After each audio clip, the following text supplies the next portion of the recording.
Hello, नमस्कार दोस्तों। जैसा कि पिछले क्लास में हमने देखा था खंडित अनुपात से सम्मिलित अनुपात बनाना, उसी पैटर्न पे आप लोगों के लिए यह प्रश्न है कि यदि W2:W1 बराबर 2:3 तथा W1:W3 बराबर 5:7 हो तो W1:W2:W3 का मान ज्ञात कीजिए। यह आप लोगों के लिए है। आप लोग इसका आंसर कमेंट बॉक्स में छाप दीजिए।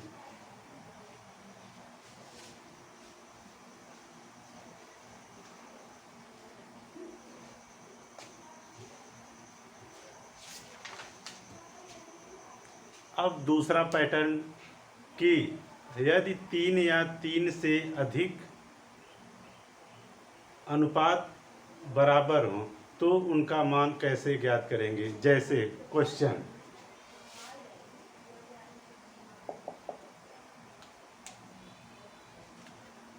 यदि 2A ratio 3B ratio 5C हो तो A ratio B ratio C का मान ज्ञात करो।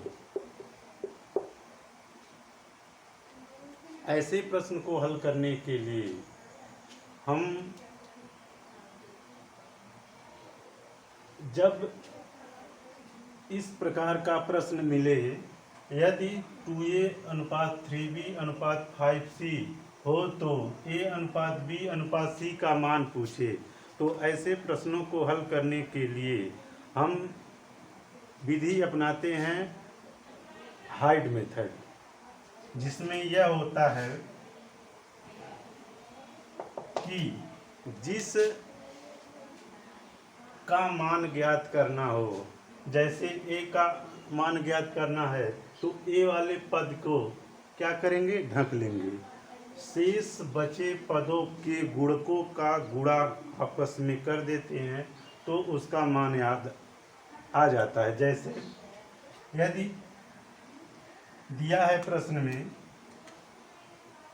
2A ratio 3B ratio 5C और हमसे पूछ क्या आ रहा है A ratio B ratio C, तो हमने बताया इस प्रकार के प्रश्नों को हल करने के सबसे ऑथेंटिक मेथड होता है हाइड मेथड, जिसमें हमने बताया कि जिसका मान ज्ञात करना हो उसको क्या कर लेते हैं, हाइड कर लेते हैं, छिपा लेते हैं। जैसे A का मान हमको ज्ञात करना है तो A वाले पद को क्या करें, ढक लें। अब शेष पदों को गुणकों का आपस में हम गुणा करेंगे। जैसे A का मान निकालना है तो इस वाले पद में गुणक 3 है और इस वाले पद में गुणक 5 है, इन दोनों गुणकों का क्या करेंगे, गुणा करेंगे। तो चलिए करते हैं। जैसे अब A का मान निकालना है तो इसके गुणकों में तो 3 और 5 का गुणा करेंगे तो क्या हो जाएगा, 3 पंजा 15। यह मान किसका आ गया, A का। अब B का निकालना है तो B वाले पद को ढक लें। अब B वाले पद को ढक लिए तो इसका और इसके गुणक को आपस में गुणा करेंगे तो इसका गुणक 5 है और इसका गुणक 2 है, तो 5 दूना 10, यहाँ पर हो जाएगा 10। फिर रेशियो लगाएंगे। अब C का मान ज्ञात करना है तो C का मान ज्ञात करने के लिए इसको ढक देंगे। अब इस शेष पदों के गुणकों का आपस में गुणा करेंगे। इसका गुणक 3 है और इसका गुणक 2 है, तो 3 दूना 6, अर्थात यहाँ पे हो जाएगा 6। अर्थात अब प्रश्न में हमसे पूछा है A ratio B ratio C का मान, तो अब हमारा मान आ गया। A ratio B ratio C का मान हो जाएगा 15 रेशियो 10 रेशियो 6, यही हमारा क्या हो जाएगा, आंसर।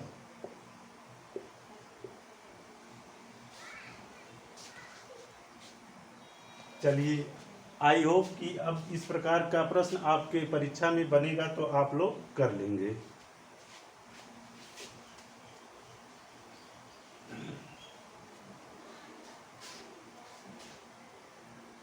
अब नेक्स्ट टाइप का क्वेश्चन, जैसे क्वेश्चन अगर आ जाए, यदि 3a बराबर 4b तथा 5b बराबर 7c हो तो a ratio b ratio c का मान बताओ।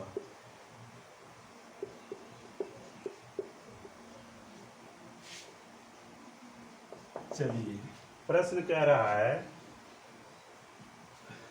यदि 3a बराबर 4b तथा 5b बराबर 7c हो तो a ratio b ratio c का मान बताओ। इस तरह का प्रश्न अगर हमारी परीक्षा में बने आए तो यह मत कहना कि a का मान 3 रख दे, b का मान 4 रख दे और c का मान 7 रख दे, जो पूर्ण रूप से क्या होगा, गलत होगा। ऐसा प्रश्न अगर परीक्षा में बने तो पास वाले पद का पास वाला मान होता है और दूर वाले पद का मान दूर वाला मान होता है। जैसे a के पास क्या है, 4, तो a का मान क्या हम रखेंगे, 4। फिर b देखिए यहाँ b दूर है ना, तो b यहाँ पे इस 3 भी दूर है, तो a का मान क्या हो जाएगा, a का मान हो जाएगा 4, b का मान क्या हो जाएगा 3। फिर अब यहाँ देखेंगे, अब यहाँ पे b इसके नज़दीक है ना, तो b का मान यहाँ पे क्या हो जाएगा, b का मान हो जाएगा 7 और c का मान क्या हो जाएगा 5। जैसा कि यहाँ पे देखिए, पास वाले पद का मान पास वाला होता है और दूर वाले पद का मान दूर वाला मान होता है। तो a के पास 4 है तो a का मान क्या हो जाएगा 4। अब b दूर है तो b का मान क्या हो जाएगा 3, तो b का मान 3 हो जाएगा। फिर अब यहाँ दूसरा पद दिया है तो b के पास क्या है 7, तो b का मान हो जाएगा 7 और c दूर है तो c का मान क्या हो जाएगा 5। अब हमने बताया था कि यदि प्रश्न में जो पद दो बार हो, रिपीटेड हो, उसको कहाँ रखते हैं, बीच में रखते हैं। तो चलिए इसको हल करते हैं। तो b 2 बार आया तो b को कहाँ रखेंगे, बीच में, और जो शेष पद एक बार हो उसे आगे पीछे कहीं भी रख सकते हैं। तो a यहाँ रख लें, c यहाँ रख लें। तो a का मान क्या दिया है 4, b का मान क्या दिया है 3। फिर अब यहाँ पे दिया है b का मान कितना दिया है 7 और c का मान कितना दिया है 5। अब देखेंगे पहले वाले पंक्ति में एक स्थान यहाँ खाली है तो यहाँ क्या बना लेंगे, ग्रिड, और दूसरे वाले पंक्ति में पहला वाला मान खाली है तो उसको क्या बना लेंगे, ग्रिड। अब ग्रिड भरने का मेथड हमने पहले ही क्लास में सीखा था कि यदि जिस पंक्ति में अगर दाएं से पद खाली है तो दायां वाला मान, अब बाएं से खाली है तो बाएं वाला मान। तो पहले में देखेंगे दायां खाली है तो दायां जब खाली है तो दायां इसमें क्या है 3, तो इस ग्रिड में क्या रखेंगे 3। फिर अब यहाँ पे देखेंगे बायां खाली है तो बायां कौन सा मान है 7, तो यहाँ क्या रखेंगे 7। अब इनका हम क्या करेंगे, सीधे सीधे गुणा कर लेंगे। तो 4 सते 28, 3 सता 21, 3 पचे 15, ठीक हो जाएगा ना। अब यहाँ हम देखेंगे मान हमसे पूछा है a ratio b ratio c का, a ratio b ratio c, तो कितना आ गया 28 रेशियो 21 रेशियो 15। अब इसको हम छोटा कर सकते हैं, नहीं कर सकते हैं, तो यही हमारा क्या हो जाएगा आंसर।